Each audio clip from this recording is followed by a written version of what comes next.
کہ وہ financial action task force ہے جس کو FATF کہتے ہیں. حکومت کی ذمہ داری یہ ہے کہ پاکستان کو گرے لسٹ میں ڈالے FATF کی، اور اسی طریقے سے ان کو معاشی طور پر پاکستان کو ہم کمزور کرنا بہت ضروری ہے. اور جو لوگ آج پاکستان میں بیٹھ کر بکواس کرتے ہیں، میں ان سے کہنا چاہ رہا ہوں کہ آپ بھارت سے آپ کا وقت آدھا گھنٹے پیچھے ہے. اب جیسا یہاں 6:15 ہو رہے ہیں، وہاں پر 6:45 ہو رہے ہیں. مورو آدھا گھنٹہ پیچھے نہیں ہے، وہ آدھی صدی بھارت سے پیچھے ہے. اور یہ بار بار یہ غلط بات وہاں کے لوگ کرتے ہیں، ارے ہمارے ملک کا بجٹ جو ہے، تمہارے ملک کا بجٹ ہمارے ملٹری کے بجٹ کے برابر نہیں ہے. تم برابری کرنا تو دور کی بات، تم اگر اسی طرح کرتے رہو گے، یہ بار بار پاکستان یہ کہتا ہے کہ ہم نیوکلیئر بام ہمارے پاس ہے، ایٹمی بام ہے. یاد رکھیے اگر آپ کسی ملک کے اندر جا کر معصوم لوگوں کو ماریں گے تو کوئی بھی ملک خاموش نہیں بیٹھنے والا ہے، چاہے حکومت کسی کی بھی ہو. مگر اس طرح سے آ کر ہماری بھارت کی سرزمین پر حملہ کرنا اور مذہب پوچھ کر کسی کو گولی مارنا، تم کون سے دین کی بات کر رہے؟ تم تو خوارج سے بدتر ہو، تم تو آئیسس کے جانشین ہو جو حرکت کیے ہیں. تو میرے عزیز دوستوں اور بزرگوں، ہم ہمارے ملک کے وزیر اعظم سے بھی کہیں گے کہ جب کشمیر ہمارا اٹوٹ حصہ ہے اور رہے گا انشاءاللہ، تو کشمیری بھی ہمارا اٹوٹ حصہ ہے. ہم کبھی بھی کشمیریوں کے خلاف یہ جو ٹی وی چینل پر یہ بڑے بڑے اینکر بیٹھ کر گفتگو کر رہے ہیں، بے شرم ہے یہ پورے اینکر. اگر کشمیر ہمارا اٹوٹ حصہ ہے اور رہے گا تو کشمیری بھی ہمارا اٹوٹ حصہ ہے. کیسے ہم ان پر شک کر سکتے ہیں؟ وہ کون تھا جو دہشت گردوں سے ان کا ہتھیار لیتے ہوئے جس کی جان چلی گئی؟ وہ کون تھا جو اپنے کندھے پر زخمی لوگوں کو بٹھا کر 40 منٹ چل کر نیچے لے کر آیا؟ وہ کون تھا؟ کشمیری تھا جو ایک معصوم بچے کو اٹھا کر اس کی جان بچا رہا تھا. تو یہ جو ہمارے وطن عزیز میں کشمیریوں کے خلاف ایک نفرت پیدا کرنے کی کوشش کی جا رہی ہے، غلط ہے. ایسے نازک وقت پہ بھارت کو ایک ہو کر جو پڑوسی دشمن ہے اس کے خلاف اگر جواب دینا ہے تو ہم کو متحد رہنا پڑے گا. پاکستان یہی چاہتا ہے، ISI یہی چاہتی ہے، LET یہی چاہتا ہے کہ اس ملک میں ہندو اور مسلمانوں میں اور اختلافات بڑھیں. تو جو ٹی وی چینل پر بیٹھ کر اپنے TRP ریٹنگ کے لیے گندگی بک رہے ہیں، میں تم سے کہہ رہا ہوں کم سے کم تھوڑے دن تو ٹھہر جاؤ، تھوڑے دن تو ٹھہر جاؤ. تم تو سال کے 12 مہینے روز تم بکواس بکتے ہو، مگر یہ وقت نہیں ہے. اس وقت پر ملک کو متحد رہنا ہے. اور ہم مرکزی حکومت سے بھی کہتے ہیں کہ آپ کو جو کارروائی مناسب سمجھتے ہیں کارروائی کریے. اور یہ ٹی وی چینل پر بیٹھ کر اینکر بول رہے یہ کرنا چاہیے وہ کرنا چاہیے، مہاشے اور محترماؤں سے کہہ رہا ہوں وہ آپ نہیں کریں گے. آپ تو اسٹوڈیو کے ایئر کنڈیشن کمرے میں بیٹھ کر گیان دے رہے ہیں. اگر آپ کے بازو ایک پٹاخہ پھوٹا تو نہیں معلوم کیا آپ کا پھٹ جائے گا جسم کا.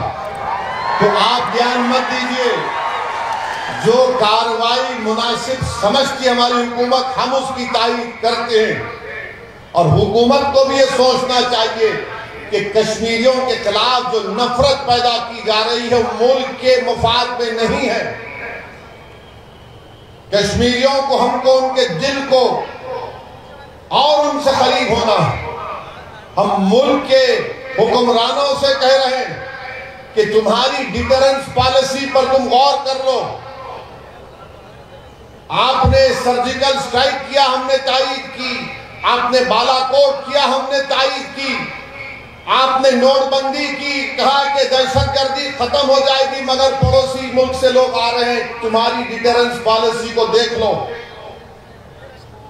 اور اگر آپ کو مؤثر کارروائی آپ جو مناسب سمجھتے کریے، پوری اپوزیشن پارٹیز نے کہا کہ کرو، مگر ایسی کارروائی کرو کہ دوبارہ کسی بھارتیہ کی جان نہ جائے، کوئی دہشت گرد آ کر یہاں پر حملہ نہ کرے۔ آپ ایک مؤثر کارروائی کرو۔ اور بار بار مجھے تو میڈیا والے بول رہے کہ پاکستان کے وہ ایسا بولے، وہ ایسا بولے۔ میرے بھائی، ملک بہت بڑا ہے۔ میں نے آپ سے کہا کہ پاکستان ہم سے آدھی صدی پیچھے ہے، تم کچھ نہیں بنا سکتے وہاں پر، نہ تم دوا بنا سکتے، نہ تم وہاں پر ٹائر بنا سکتے، اور تم بڑی بڑی باتیں کرتے ہو۔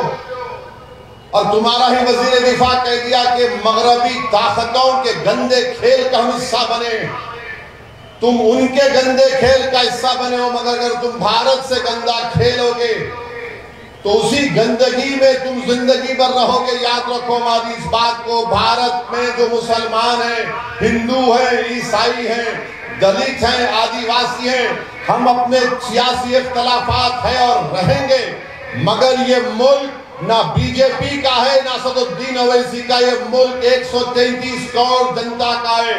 اور اگر کوئی اس ملک کے خلاف اس طرح کے دہشت گردی کرے گا تو ملک ایک شیشہ پلائی ہوئی دیوار کی طرح پہلے بھی کھڑا تھا اور آج بھی کھڑا ہے۔ تم ہمارے اتحاد کو توڑ نہیں سکتے۔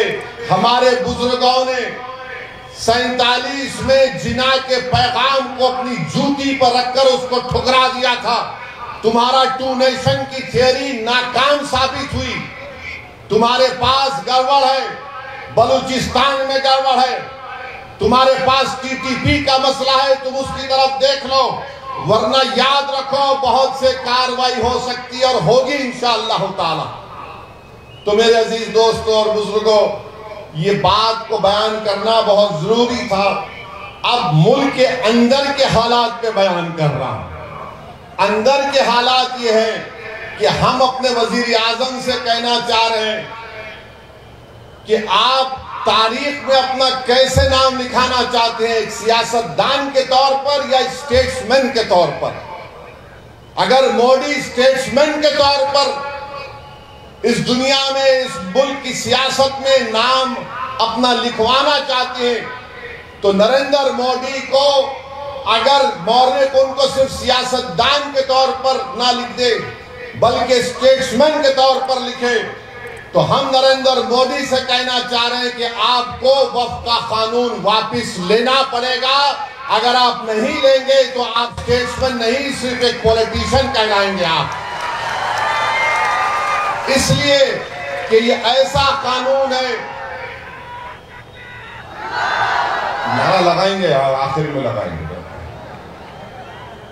پاکستان کو بھی پہنچنا ہماری آواز اور دلی نریندر مودی کو بھی کان تک پہنچنا ہمارا۔